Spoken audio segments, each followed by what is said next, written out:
Creepy Cutie Crafty. Hello and welcome back to Creepy Cutie Crafty. Welcome back to yet another crafting video with me, Heather. Hi. And also today we've got Squinks. How are you doing this week, Squinks? Tired. It's a weekend and we've got a bank holiday weekend, so we decided to do a bit more crafting together. Now, last week we did the tie-dyeing, the Eye of Sauron pattern that I'll put on the screen up here, and some other bits and pieces. What did you think of that then, Squinks? They were okay, but I didn't really like mine that much. Do you want to return to it sometime in the future and have another go at it? Yep. I do want to have a go at mine again in the future, though. Yeah, but today we are having a go at something a bit different. Today we're having a go at doing some Shibori, which is a kind of Japanese sort of tie-dye, isn't it? It's a different process, but we've been watching some videos and having some fun finding out, but we're going to have a go at it, aren't we? Yeah? What did you think of the tie-dye, the Shibori videos that we saw on YouTube? I thought the videos I saw were pretty cool. So, traditionally, tie-dye is done using this colour, indigo, which is a very, very dark blue. I think everybody knows what colour indigo is. But Squinks has said that they would like to do theirs in a red. So we've got a lovely burlesque red, so it's going to be quite a deep colour. Now, I've seen a lot of people using this stuff called RIT, and they do sort of liquid dyes. You can hear it in there, but they also do powdered dyes. This is Dylon, another well-known company for dyeing, and it's in powdered form there, you can see, or at least you can hear, can't you? But I'm going to give those two a go and we're going to see how they go. Now, for this, we've got some simple cotton cloths. We're only going to be doing like some squares of cloth just to see how it turns out. We've got some rubber bands, we've got some popsicle sticks, and we've got some extra strong thread here. We've also got one of my sashiko needles, so we can do like nice long stitches, and there's some other needles we've got off screen as well. We've also got a few other bits and pieces, but we'll show you those when we get to them. So the first one we're going to have a try at, Squinks, is Triangle fold. triangle fold. So we've got 1, 2, 3, 4 pieces of sheet here. As I say, this is cotton. We've washed it to get rid of any protective stuff on it, any Scotch Guard and things like that. And just opening up, I haven't ironed this, maybe I should have ironed it, but we're not going to worry too much. But we're going to have a go at the first one. So, Squingles. What I'm going to suggest is, if you start folding it from that side, do about a 4-inch fold like that. Hold on, let's show you go. So like that. So we're going to do a concertina fold, and then in, try and do it nice and even.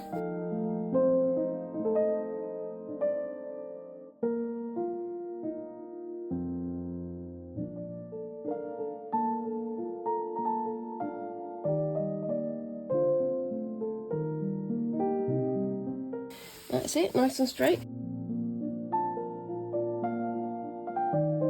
If we're doing this properly, we would have drawn lines down and then we'd have ironed it and all sorts of stuff like that. But we're trying things out today, aren't we? Yeah, so let's have this over here now. And then on this end, I'm going to fold it to like a 90-degree angle, like that. And yeah, this is kind of a concertina fold. So we're trying to keep all the folds on the outside and then bring it back under like that. And then fold over.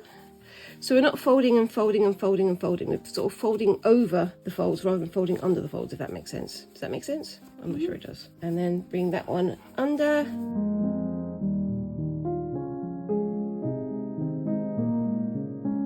I'm going to need you with the elastic bands in a minute, Squinks. So if you can get those ready for me. Right, so are we going to do one stick or two? I don't know. And that's not quite on the end there, but I'm not going to worry about that. So I think let's just go for, because if we do two, it's going to be one there and then one there. That one, or should we just do one in the middle like that? One in the middle. One in the middle like that. Okay, so one there and one there. So can you wrap your lucky band around that end, and I'll wrap my lucky band around this end. They're all different colours though.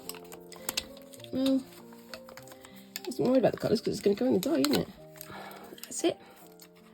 Maybe one more. Nope, I think that's actually tight enough. Let's have a bit. Okay, well, I can do 2 more then if you want to. What I'll do is I'll do that. And then you can do the same on the other side. So that, and over here. With the power of friendship. So that's the first one. That's basically a simple triangle fold. Hold out for it. Meow. Right, so we're going to get a bit of resist from here. We're going to get a little bit of resist from the rubber bands, and we'll see how that one goes. I've not done this one before, but I've not done any of these before, to be honest with you. But off screen, I've also done a couple of folds using the same thing. So we had these all prepped and ready to go. So I'm going to put those over there, ready to go. And then the next one is the coffee can. No, this is one where you use a cylinder of some description. The only thing we had that was right was this coffee can. We're going to try and find like a piece of like PVC pipe for the next time. Right, so we've got another sheet here. So what I'm going to do is put the coffee can there, just over the end, and wrap it around like so. What? Isn't it too big? What, the sheet?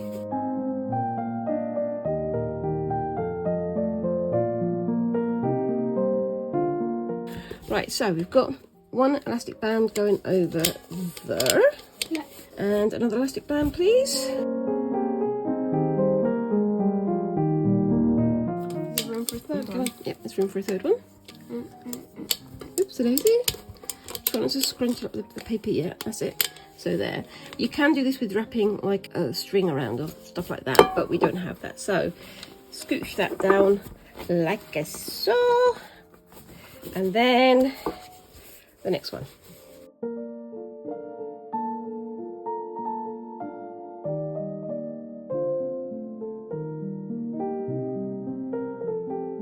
And then pull that down.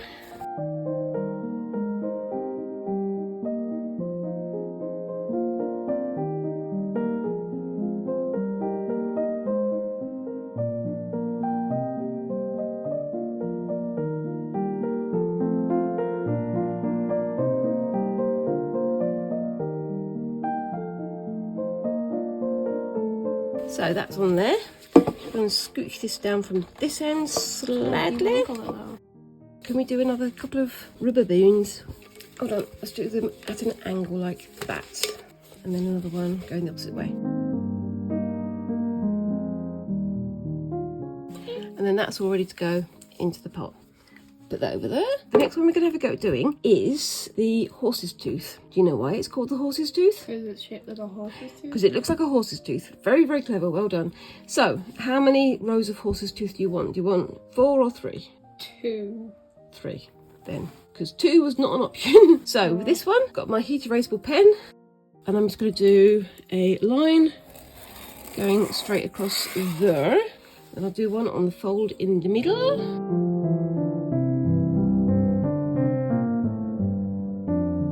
And then another one here. Now for this one, we need some thread. So if I give you this needle and I take the super sharp Sashiko needle, I can show you what you need to do. So for this, you need a length of thread.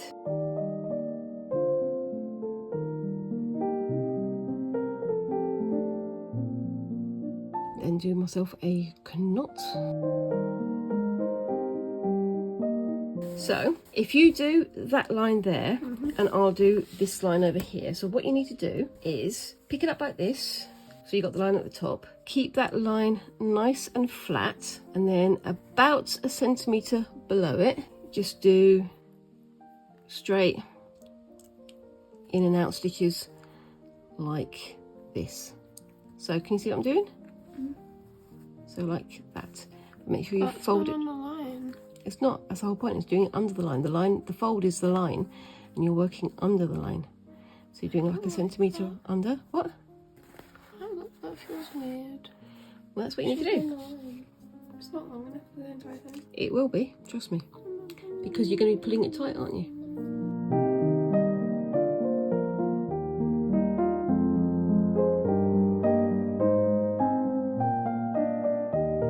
As long as you keep the line on top nice and straight, that's the main thing, okay? This is why I'm using a Sashiko needle, so I can do like long stretches, but Sashiko needles are a bit more tricky to work with.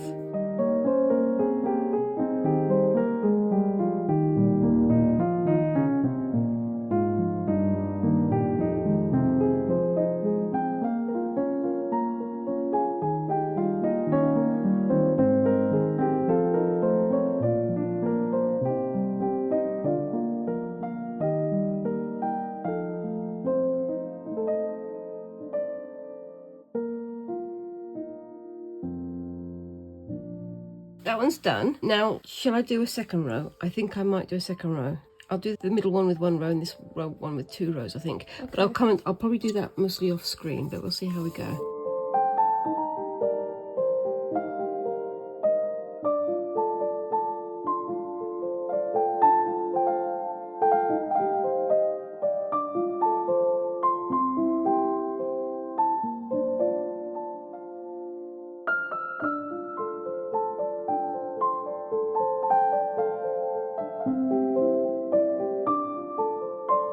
So you got to the end. So what I'm doing at the end is just making a knot so we don't lose it like that. And then we'll come back to that bit in a minute. Right, so we've got all 3 of these done. This one is Squinks, this one is, these 2 are mine. What I'm going to do is I'm going to do a second row on this one that's literally parallel to all of this.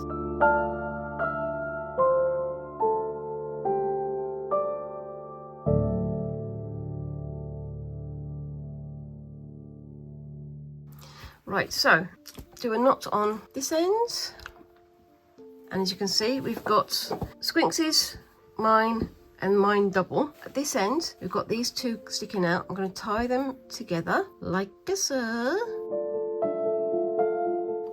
And this is the reason why we're not worried about it being too short, because then I can grab it at this end and pull it through. Now before you do it, you're going to need something like this, or maybe something to wrap the thread around, because otherwise it's going to cut into your fingers and it will hurt. And we'll put it tight like that. So as tight as you can. Hold on, Squinks. Then bring that round, and so that should be tight enough like that. And what I can do is put a skewer in there, or like a cocktail stick, and I can twist it to make it even tighter. So there's a little bit of give there, but just try and do as many loops around as possible to get it as tight as humanly possible. There we go. Isn't this the hardest form of tie-dyeing? Nope, not really. But that's a good start, and I can pull that tighter before we put it into the liquid. So this has got a knot on one end, and it's got a knot on this end. So completely forgotten to put my thread on, my finger saver on. Put it nice and tight. Second knot there. That should do it. Right, so with yours, yep, pull that one out. Do you want to use the finger guard to hold it? I can do it.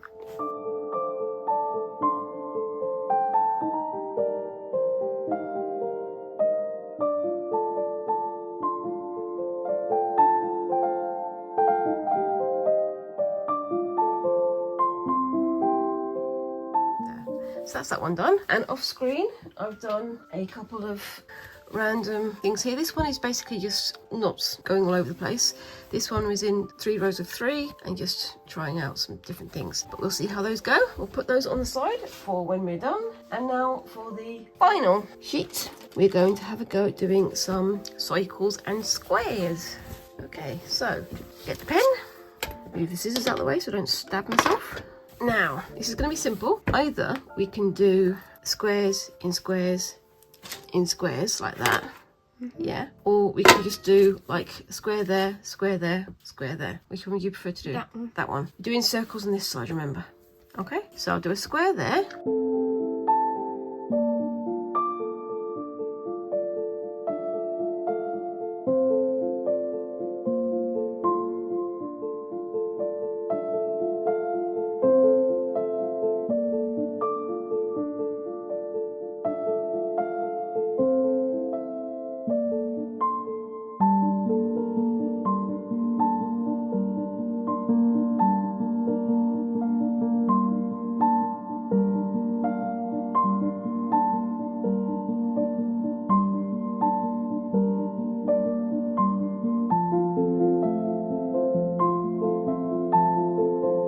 We've got all of our lines drawn out here. So I'm doing the squares and Squinks is doing the circles.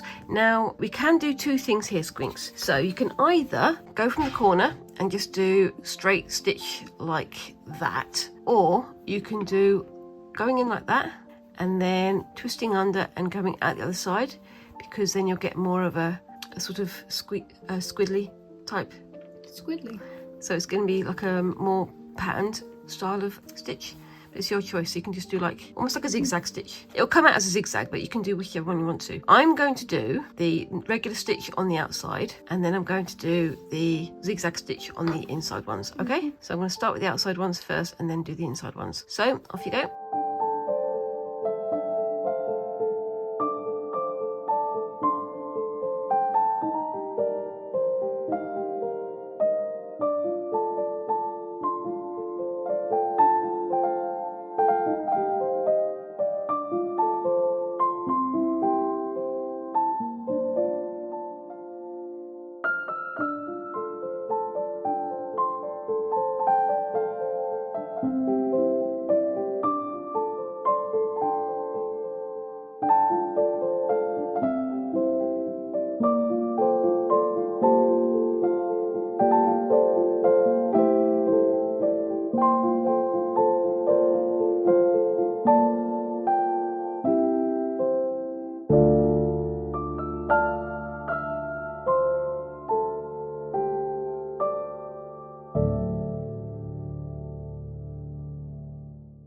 We've got all that done. I've done my tying up as I've gone to save on thread, and Squinks has just finished theirs. So we're just going to tie this up. I'm going to start at the inner circle and work out, because then it won't get in its own way, will it?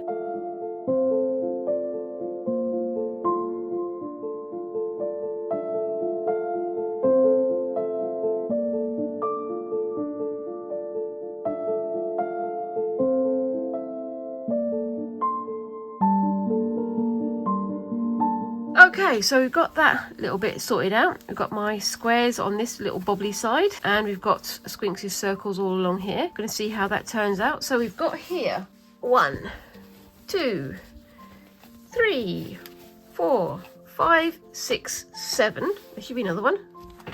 7, 8 different things to do. So we're going to divide them up into 4. So we need 4 for the indigo and 4 for the red. Which ones should we do red? Which ones should we do indigo? Red. Okay, I'll put the red on there so we keep that together. Hold on. So Squinks has put this and the triangle together. Red. That's the okay. That one's the horse tooth. So that's 1, 2, 3, and 4. And then all of these for the blue, the indigo. And we're going to set up for that and do that a bit later. So we'll see you in a bit. Bye-bye. Right, so we've got our hot water on the hob here. Got all of our pieces of fabric over here ready to go. Before we get started with the dyeing, first of all, we've got this stuff. Make sure that you read the instructions on the back so you get the right amount. We don't have a 6-gallon pot, so we've got just slightly less. So we're going to use about a quarter of this stuff. Just going to give it a good shake up. Make sure that it's all mixed in, and then put about a quarter in there. That should do it. It won't make too much of a difference if I do over much, because it'll make this colour a bit stronger. Then I mix in, if I was doing a full 3 gallons of water, I'd be using a whole cup, but as it's a lot less, I'm just mixing that in like that, and then a quick squirt of washing up liquid. Or washing detergent, as they call it. We're making a potion. My spatula. Spatula. And remember, I want to have all of that salt mixed in. Glug glug. Glug glug. And then we're going to put these in. Now, I've got this was boiling water, but I've let it reduce a little bit, but it's still got the heat underneath it. And I'm going to put those in like that. There we go. How long do we leave them in there? For about 20 minutes. So if you want to put the timer on the oven for me, I'm putting them all in like that. And because I've got the marigolds, I can just about put my hands in there, but I don't want to keep them in there. So just keep stirring them around with the specially designated spatula, so we're not worried about it getting stuff on it. So not going to use this for any cooking or anything afterwards. And then we just leave it like that, and we'll come back in 20 minutes. So see you in a bit. Right, so that's just finished. I'm going to take it off the heat. What we're going to do is take all of the pieces of cloth out of here, empty this out, and then use this stuff, which is the fixative that we used the same as last time. Again, put it in the pot with some hot water, not boiling, and then we're going to get on with the next one. So we do this one for 15 minutes, then rinse it using hot water under the tap until the water runs clear, and then we'll get on with the red one. Okay, so we'll see you in a bit.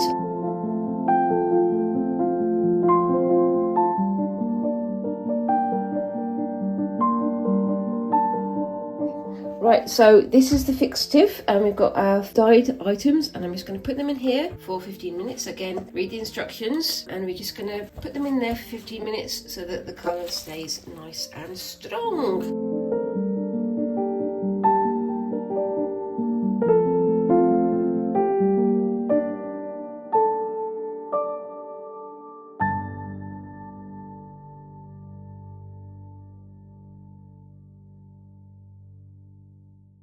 Oh, look at that. It might have worked. Let's have a look.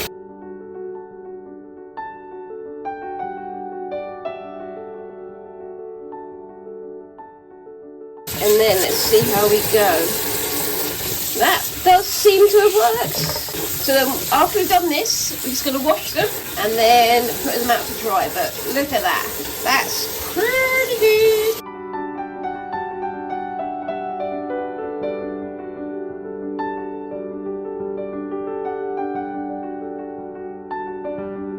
Now the next thing we need to do is get a pair of scissors and snip these ones. So I'm going to turn the camera off and you'll see this at the end. See you in a bit. Okay. Yummy dust. So we come to the second one. We've got some, it's called Burlesque Red, but it looks more purple to me. Read the label on the packet. It's a bit more than maybe we should put in there. Then put in the salt. Salt. Seasoning. And then put in just a squirt. Only a small squirt. That's enough. Squirt. And then stir until you feel all the granules in the bottom have dissolved. Let's give it a couple seconds. It smells nice. It smells nice. Right, so we've got the next things to put in. Let's put in the next thing so you can put them in. Okay, so we've got Cipher. Bill Cipher. Okay.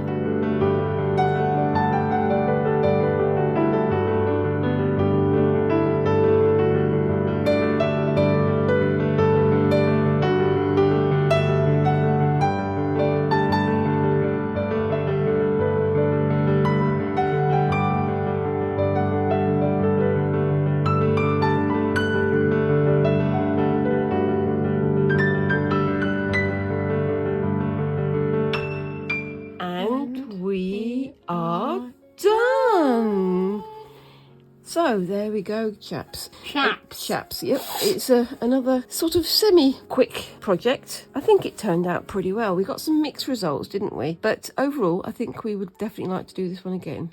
Mm-hmm. Yes, I'd love to do this again. This is fun. So what kind of thing would you like to do this on, and what would you like to do with this project next time? I'd probably like to do more different patterns of this, try and make a star out of it. So I mean, maybe you could do the circle pattern that you did as a star instead. Just so you guys have an idea of what we're talking about, I'm going to do a little gallery of all the images, and it will show up on the screen. Sometime around now.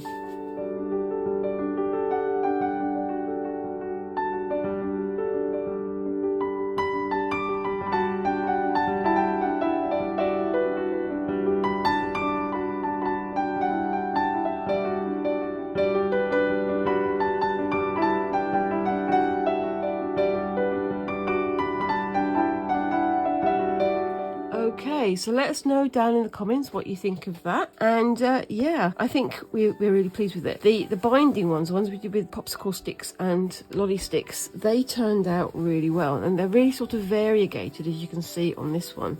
This is the one that had the two sticks side by side, and I think it worked really well. I think this is the triangle one, and I really like that one. And that turned out super good. And these are all basically, because they're like basically cotton sheets, we can turn them into like patchwork or things like that. And I think I'm gonna try and do that with some of these bits and pieces, and maybe turn them into a bigger quilt. This one was my favourite. This is the one that was wrapped around the can. So if you open it up so they can see all of it. And I think some of the areas where they sort of crossed over, screwed up and things, it looks really cool. Like you can see there, like little sort of inserts. What do you think of those then, Squinks? I like it because it looks like a tiger. Looks like a tiger. We could possibly get like a longer piece of tube, like a piece of PVC pipe, get a shirt or a t-shirt or something, wrap it around in the same way, and then scrunch it up and get the same results. I can have like a black sheet, do it around the tube, bleach it, and get like the bleach marks and then dye it orange so it looks like a tiger's fur. That could be good. Or we could dye it orange, then do the binding, and then do the black dye, because then we get stripes over the orange. I like my way better. We could try both ways. We'll have got it again in future, but you'd like to have that as a t-shirt or something. Or just a shirt. Now, these are the ones where we sewed it, and they've got sort of mixed responses on these ones, haven't we? So this one, we had sort of wiggly woggly stitches. This one I did straight stitches, and it's turned out pretty good, but I think I should have pulled the thread a little bit tighter so you got some of the areas that are a bit less visible, but we'll know that for next time. I think that I should have done the thing that I was talking about, because I was talking about going into the sort of the loops of thread at the end with a piece of cloth or a piece of dowel or a piece of like wood and just twisted it so it was tighter. But the area where I did the entire sheet in random stitches, that turned out really nice. I like how that's turned out, but I think I'd like to do that one again. And of course we've got the one that ones that we did together. So this one was the horse's tooth. I think, which one was whose? This one was mine, and that it one. didn't turn out well. This one was mine with a single stitch, and this one was mine with a double stitch. And I think they both work pretty well. It works better on this side, I think. But they definitely look like teeth. I don't know if they look like horse's teeth. They look more like incisors. Maybe I should have made the stitches a little bit longer. I don't know. But we'll have a go at that again in future, I think. But yeah, that would be really nice on a shirt. Maybe I could do that with some black dye onto a shirt. And then we got this one that we did together as well. Now, I did the squares and Squinks did the circles, and Squinks' circles came out a lot better than my squares. We think it's because I'm just really good at this. they are just really good at this, obviously.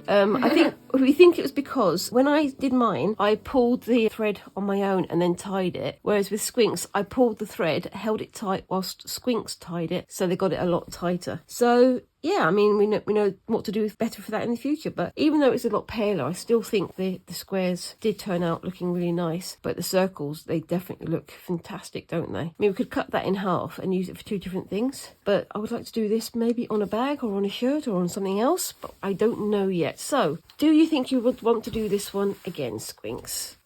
Yeah. But you'd like to do it with just that pattern, possibly? Or Maybe a bit more red and do some horse tooth. some more red horse's teeth. Yeah. I think that's probably a good idea, but we can muck around and do all sorts of different things. I'm just playing with these now, just trying to make a nice display. But yeah, I mean, I like that one, and I think I'd like to do that one on a full shirt, maybe. It reminds me of Shinobu's butterflies, or Miss Tomio's. Yeah, butterflies. Yeah. Miss Tomio's flowers. But I mean, we've got some shirts we can do this on. We've got a dress, we've got some bags and things. So I think what I'm going to do is I'm going to come back next week, and if you want to come and help me, we can do some shirt making. Yeah. So we've got quite a few cotton only or cotton and linen only shirts and bags and things from the secondhand store and from other bits and pieces. And I think we're going to have a go at doing some of this on one of those shirts or bags or something. But that should be fun. I think what we'd like to do is, the way that we had this one in the square, I think you said you would like to have a go at doing it as a star. Yeah. And as what's the other thing you said you wanted to have a go at? Doing like a light bulb shape. So maybe we can do that onto a shirt or something. Or maybe some Amori type things. I was thinking of having a go at making some skulls on a shirt. That could be quite fun. And mixing that with that sort of free flow thing, or maybe with that as a tiger shirt or a tiger dress or whatever. But we're going to do that probably next week. But we'll see how we do it when we get to it. Anyway, let me know what you think of these different patterns down below. Let me know which one you think is your favourite. I think we're very keen on doing this again, and yeah, we've definitely learned a lot doing it, and I love the randomness of it, and I also love the fact that, you know, you can sort of try and guide it into a shape or into a pattern, but it turns out exactly as it wants to turn out. So let us know what you think of these down in the comments, and let us know what kind of project you think we should have a go at doing with these. Anything, let us know. It's going to be fun to have a go of doing some quilting with these and some other bits and pieces. And whilst you're down there, remember of course to like and subscribe and do all those lovely little things that help a channel like ours to grow. We are growing, but very, very slowly, and that's how we want it, because we want to make sure that we're giving you guys good content and not just clickbait. Anyway, so we will see you in the next video, and thank you very much for watching, And bye bye.